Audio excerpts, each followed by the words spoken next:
चलिए, तो आज फिर से एक क्वेश्चन और लेकर आए हैं आपके लिए, और क्वेश्चन आया हुआ है IIT JAM 2010 में। देखते हैं क्या है। बहुत ही इजी सा क्वेश्चन है बच्चों। Change the order of this integration. Integration का ऑर्डर चेंज करना है, तो इंटीग्रेशन का ऑर्डर चेंज करने के लिए सबसे पहले क्या करेंगे, पहले आप ये चेक करें कि कौन सी रेंज y की है और कौन सी x की है। इस वाली रेंज में x नज़र आया तो ये बनेगी y की, और फिर दूसरी हो जाएगी x की। क्लियर है। अब अगर ऑर्डर चेंज करना चाहते हैं, सबसे पहले xy प्लेन में आप उस रीजन को फाइंड आउट करें जो बाउंडेड है इन लिमिट से। कौन कौन से हैं? x equal to 0, this is y axis. x equal to 0 क्या हो जाएगा मेरा? y axis. x equal to 1 ये ओरिजन है, ओरिजन से 1 डिस्टेंस पर y के parallel line, x equal to 1। ये पॉइंट क्या हो जाएगा बच्चों? 1,0। अब एक स्ट्रेट लाइन और है y equal to x minus 1। इसको देख लें आप, कहाँ से होकर जाएगी। यहाँ x लिख लें, यहाँ y लिख लें, ये तो आप जानते ही होंगे मेथड। x को 0 पुट किया तो y की वैल्यू -1, और y को 0 पुट करें तो x की वैल्यू 1। तो पॉइंट्स मिले हैं बच्चों 0, -1 एंड 1, 0। 0, -1 कहाँ पर होगा ये पॉइंट? 0, -1 x एक्सिस के अलोंग 0 और y के अलोंग -1। थोड़ा सा और नीचे ले लें उसी के रेस्पेक्ट में। ये डिस्टेंस यहाँ है लगभग, यहाँ थोड़ा और अच्छा बनेगा। 0, -1, x की वैल्यू 0, y की -1, तो ये पॉइंट आया। और दूसरा पॉइंट है 1, 0, ये तो है मेरे पास पहले से ही बनाया हुआ। तो ये वो स्ट्रेट लाइन है बच्चों जिसकी इक्वेशन है आपकी y equal to x minus 1। अब एक और है क्या? y equal to √1 minus x square. जब आप बोथ साइड का स्क्वायर करेंगे बच्चों तो इक्वेशन मिलेगी x square plus y square equal to 1। This is a circle whose centre is 0, 0 and radius will be 1। तो चलिए यह सर्किल है, इसको ड्रॉ करें। कहाँ बनेगा? सर्किल का सेंटर है ओरिजिन, ओरिजिन ये रहा, रेडियस 1 है। तो स्टूडेंट यहाँ से यहाँ तक की डिस्टेंस 1 है, यहाँ से ये डिस्टेंस भी 1 है। ऐसे ही ये पॉइंट हो जाएगा आपका कितना? 0, 1। ये वाला पॉइंट हो जाएगा बच्चों 0, 1, और ऐसे ही उतनी डिस्टेंस इधर ये पॉइंट हो जाएगा कितना? -1, 0। तो बना दो सर्किल, ये है वो सर्किल। ठीक है, ये वो सर्किल है। अब ये देखें अब आप ये देखें कि ये जो मेरी लिमिट्स हैं, 4 लिमिट्स जो हैं, ये कौन सा रीजन को जनरेट करेंगी आपस में मिलकर? x वेरी करता है 0 to 1, x 0 इस पूरी लाइन पर है और 1 इस पूरी लाइन पर, तो x जो है वो इन दो लाइन के बीच है। अब x यहां भी इन दो लाइन के बीच है, इसमें भी है और इसमें भी है। फिर y को नोटिस करें, y है स्ट्रेट लाइन से लेकर सर्किल तक, यानी कि ये वो स्ट्रेट लाइन जिसकी बात की गई, स्ट्रेट लाइन से लेकर सर्किल तक, ये वाला। तो स्टूडेंट y की रेंज में वेरिएबल है तो स्ट्रिप बनी है, और बच्चों रीजन हो गया आपका ये वाला। ध्यान दो क्यों, ये जो रीजन है यही तो मिलकर बनता है इन चारों से। देखो कैसे, x इक्वल टू 0 ये रहा, ये लाइन पूरी x इक्वल टू 0, ये straight line y equal to x minus 1, ये लाइन x इक्वल टू 1, और आपका सर्किल ये वाला। स्ट्रिप y के पैरेलल क्यों बनाई गई है? क्योंकि y के रेंज में वेरिएबल है, जिसकी रेंज में वेरिएबल होगा स्ट्रिप उसी के पैरेलल आ जाएगी, सीधी सी बात है। तो ये जो स्ट्रिप है किसके पैरेलल बनाई, यहां पर y के, y एक्सिस के पैरेलल आपने स्ट्रिप बनाई। अब यदि आप इसका रीजन आपका कौन सा हो गया, ये आपका रिक्वायर्ड रीजन है जिस पर आप वर्क करेंगे। अब अगर इस इंटीग्रेशन का ऑर्डर आप चेंज करना चाहते हैं तो इस रीजन में अगर स्ट्रिप y के पैरेलल है तो उसको x के पैरेलल कर दें, और x के पैरेलल है तो उसको y के पैरेलल कर दें। इंटीग्रेशन का ऑर्डर क्या हो जाएगा, चेंज हो जाएगा।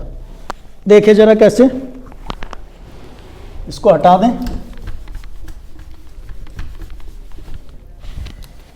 ध्यान दो, सेम रीजन मैं यहां पर ड्रॉ करता हूं। ये पॉइंट हो जाएगा 1 0, ये स्ट्रेट लाइन है x इक्वल टू 1, और ये है y equal to x minus 1, और ये पॉइंट है 0 0 माइनस 1, और ये पॉइंट हो जाएगा बच्चों 0 1। ठीक है, तो ये है मेरा वो रीजन जिसकी बात की गई है R, ये वाला इतना। अब स्टूडेंट एक बात ध्यान रखना यहां, अब क्योंकि स्ट्रिप जो है वो y के पैरेलल है, उसको किसके पैरेलल करना मुझे, x के, किसके पैरेलल करना, x के पैरेलल। ये कर दीजिए हमने स्ट्रिप x के पैरेलल, ये कर दी हमने स्ट्रिप x के पैरेलल, ये ओरिजिन है आपका। अब ध्यान दो, जैसे ही आपने स्ट्रिप को x के पैरेलल किया तो जो आपका ये रीजन था ये 2 पार्ट्स में डिवाइड हो जाएगा, y। क्यों, ध्यान दो, क्योंकि अगर इस स्ट्रिप से आप पूरा रीजन कवर करना चाहते हैं तो ये जो स्ट्रिप है जब यहां से लेकर यहां तक का रीजन कवर करेंगे आप, तो ये स्ट्रिप इधर तो इस लाइन के लॉन्ग चलेगी और इधर इस लाइन के लॉन्ग चलेगी। जैसे इस स्ट्रिप ने एक्स एक्सिस को क्रॉस किया, ऊपर गई, तो अब इधर इस लाइन के लॉन्ग और उधर सर्किल के लॉन्ग चलने लगेगी। तो इस स्ट्रिप का जो नेचर है वो इस रीजन में डिफरेंट है और इस रीजन में डिफरेंट है। तो ये जो मेरा एक रीजन था ये अब 2 रीजन में डिवाइड हो गया। अब देखिए इंटीग्रेशन का ऑर्डर कैसे लिखेंगे, ध्यान देना आप।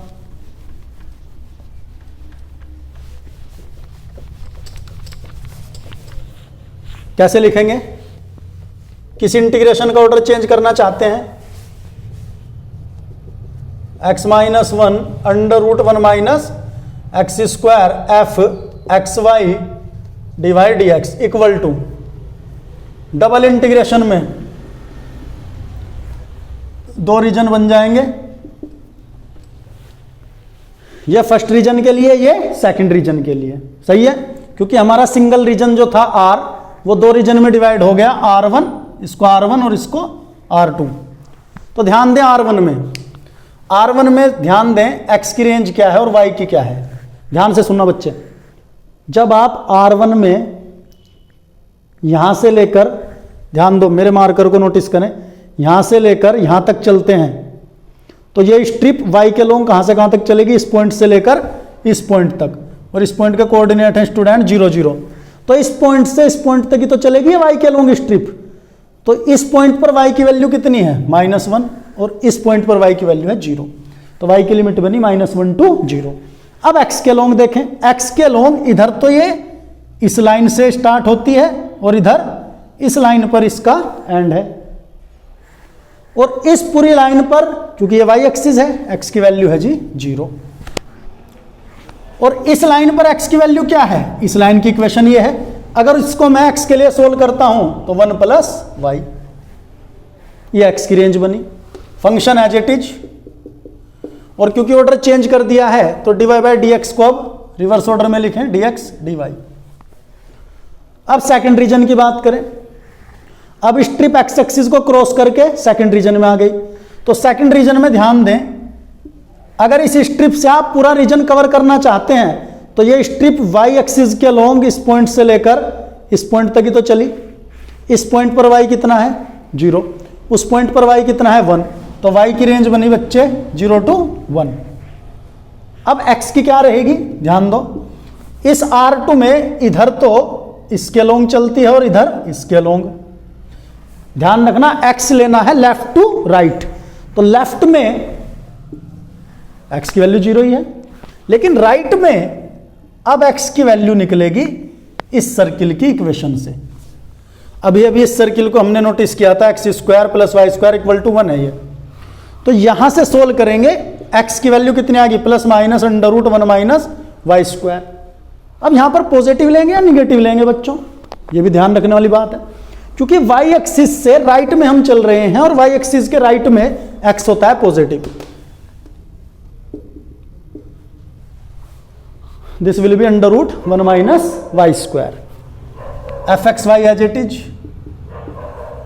और dx dy। तो ये है स्टूडेंट आंसर। तो हमने क्या किया बच्चों, हमने इस इंटीग्रेशन के ऑर्डर को क्या कर दिया, चेंज कर दिया। ध्यान दें, यहां पहले इंटीग्रेशन किसके रेस्पेक्ट में होना था, y के, उसके बाद x के। क्यों, क्योंकि y के रेंज में वेरिएबल था। पहले इंटीग्रेशन y के रेस्पेक्ट में होना था, फिर x के, जबकि यहां पहले x के होगा क्योंकि इस बार x की रेंज में वेरिएबल है, उसके बाद y के। यहां भी पहले x के होगा उसके बाद y के। तो इसी को बोलते हैं इंटीग्रेशन का ऑर्डर चेंज करना। मींस दैट यहां पर पहले आप y के रेस्पेक्ट में करते फिर x के करते, जबकि राइट साइड में दोनों इंटीग्रेशन में आप पहले x के रेस्पेक्ट में करेंगे उसके बाद y के रेस्पेक्ट में करेंगे। तो ये हमने क्या किया, इस इंटीग्रेशन के ऑर्डर को चेंज कर दिया। तो इस तरह से स्टूडेंट हम इंटीग्रेशन के ऑर्डर को चेंज कर सकते हैं। बहुत ही इजी सा क्वेश्चन था। अगर बीएससी में स्टूडेंट ने double integration, change the order of integration की थोड़ी बेसिक नॉलेज ली है तो मुझे नहीं लगता कि इसमें कोई प्रॉब्लम आएगी। चलिए नेक्स्ट वीडियो में फिर मुलाकात होगी। Thank you very much.